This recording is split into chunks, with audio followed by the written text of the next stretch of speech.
People don't resist crying because it feels bad. People resist crying because they've been trained to believe that being open is unsafe.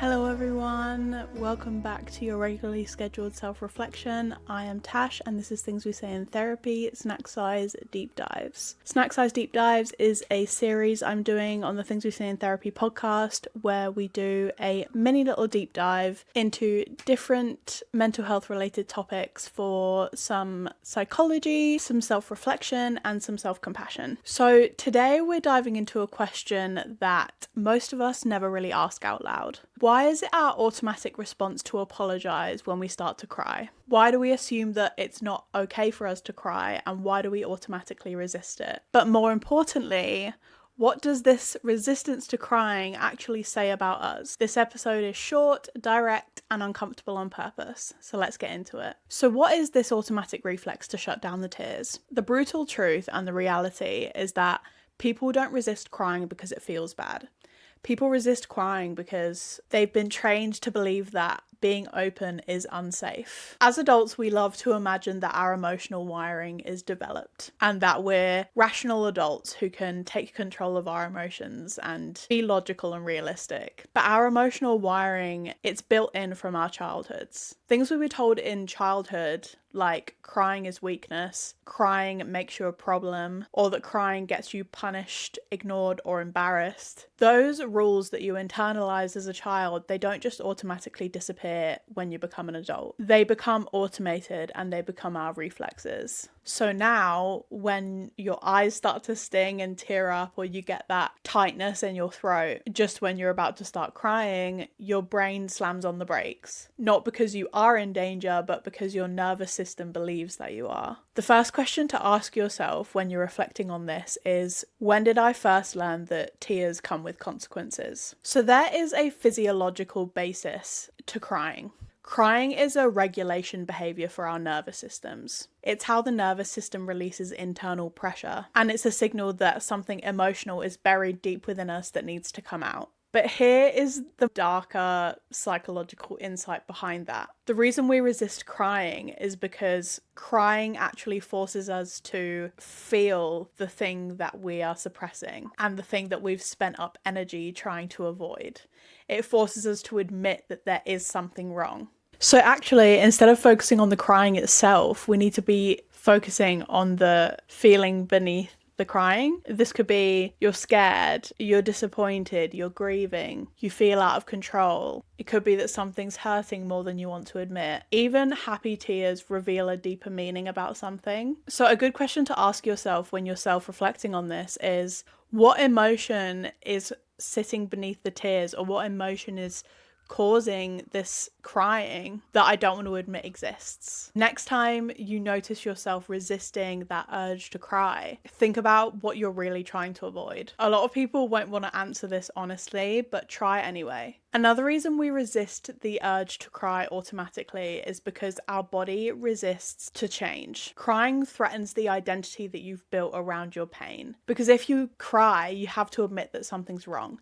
And if you admit that something's wrong, then you're admitting that something needs to change. But the reason we don't want to do that is because we build up walls. We build an identity around the pain that we're feeling in order to protect ourselves. For example, this could be you masquerading yourself as the strong one, the logical one, the calm one, the high achiever, the stable friend, the go-to friend, or the one that never falls apart. Crying cracks the identity, and in that moment it can feel like too much vulnerability. It can feel like a failure. It can feel like you're admitting to not being who you say you are. But psychology tells us that any kind of identity that you thought you had that collapses just because you're feeling something, that wasn't strength, it was just armour to protect yourself. So when you feel that urge to resist crying, consider what part of your self-image is being threatened by you feeling something or by you allowing yourself to cry and to be vulnerable. Thinking about this is going to be very uncomfortable, but that's a good thing. Humans naturally resist crying because crying is the one moment where we have to admit that we're not in control. And even if the control that you think you have is a complete illusion, like in anxiety when you're trying to predict the future as an illusion of control to feel safe, this illusory control, it keeps us functioning because that's where we feel safe. Your brain thinks that if you cry, if you let go, if you let out that pent up emotion, that everything will start flooding out, and you think that you can't handle it. You think that it's going to be too much. Or if you're trying to keep up a certain persona, you worry that everyone will see how much you're struggling and you don't want them to pity you. I know that that's definitely one of mine. But the reality is that you can let go, you just don't want to. What are you so afraid of happening when you let out those tears? What is it specifically though? Don't describe the vague fear of abandonment or rejection. Describe the specific scenario that you're afraid of happening.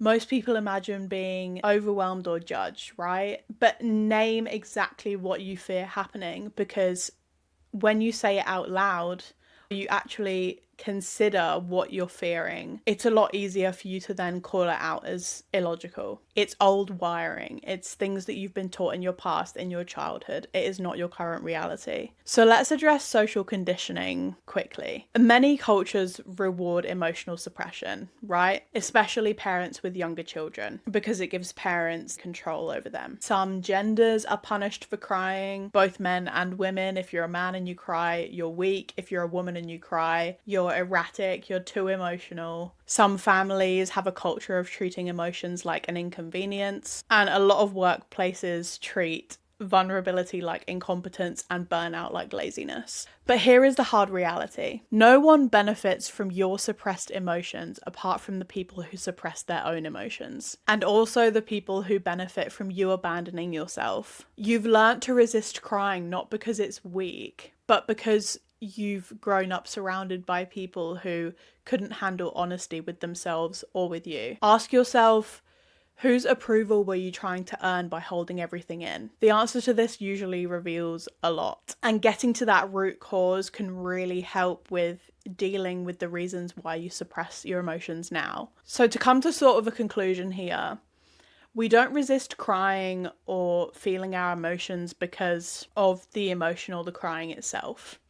We resist crying because it reveals a part of ourselves that we're then forced to acknowledge, or something that's happening in our life that's causing an emotion that we then have to acknowledge. Crying cracks that illusion. It cracks the illusion that you're doing fine, that you're unaffected, that you're in control. So here are 3 self-reflection practices that you can work with to reduce your resistance to crying and feeling that emotion that you're avoiding. Number 1 is to name what's blocking that emotion, not naming the emotion itself. When you're feeling that resistance to you crying, notice where it shows up, whether you get that lump in your throat or whether your chest tightens. Notice when that happens, when you're resisting crying. If you're naming what's happening in the moment, it helps you to stay present instead of trying to run from the feeling. Number 2 is to ask yourself, what is the story behind why you do this? Not the emotion, but the actual story. This could be the childhood rules that were made up to make you think that you couldn't safely cry. That identity threat that makes you think that if you cry, you'll be revealing too much of yourself. The fear that you'll lose control or be judged. This story is where the real insight lives. This is your truth. This is the truth behind why you're resisting crying. And number 3, when you're feeling that urge to cry, research shows that tears need 20 to 30 seconds to actually rise up. In that 20 to 30 seconds, that is where the resistance happens, the avoidance happens. In that time period, just try and sit with whatever is coming up, just for 20 to 30 seconds. Just try and sit with it and just feel what is happening in your body. Just don't escape from that underlying feeling. It is such an automatic response for us to resist crying because there is such a culture that it is weak. Crying is not week. It is literally a biological release of emotional pressure that has been building up inside you. Everyone feels the need to cry. And if they say they don't, they're lying or they're a sociopath. If you resist tears, if you are scared of crying, that doesn't mean that you're broken. It just means that you were taught that feeling your emotions and crying and letting that out is dangerous for some reason. You learnt to hold it in because letting them out had consequences. When you stop resisting them, you'll find out a lot about yourself. Thank you so much for listening to episode 3 of Snack Size Deep Dives on the Things We Say in Therapy podcast. If you have listened all the way through, leave a pizza emoji down below.